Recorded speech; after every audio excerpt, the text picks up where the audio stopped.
सरकारी कर्मचाऱ्यांसाठी महत्त्वाची अपडेट. महागाई भत्ता शून्यापासून सुरू करण्याचा सरकार विचार करत आहे.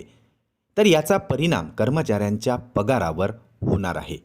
परंतु हा बदल मात्र कर्मचाऱ्यांसाठी फायद्याचाही ठरू शकतो.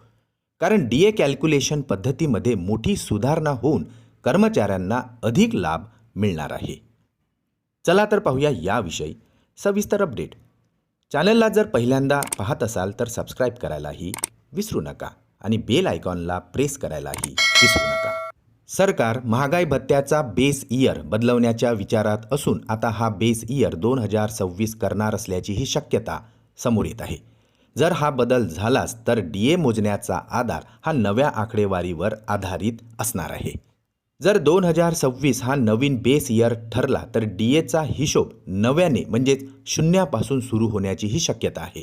यामुळे सध्या मिळणारा डीए रिसेट होऊन नवीन सिस्टमनुसार डीए मोजला जाईल. यामुळे आता कर्मचाऱ्यांच्या पगारावरही अधिक सकारात्मकही परिणाम होणार आहे.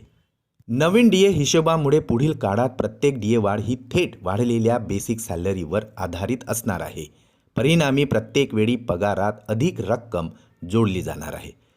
याशिवाय फिटमेंट फॅक्टर बाबतही अंदाज व्यक्त केला जात आहे.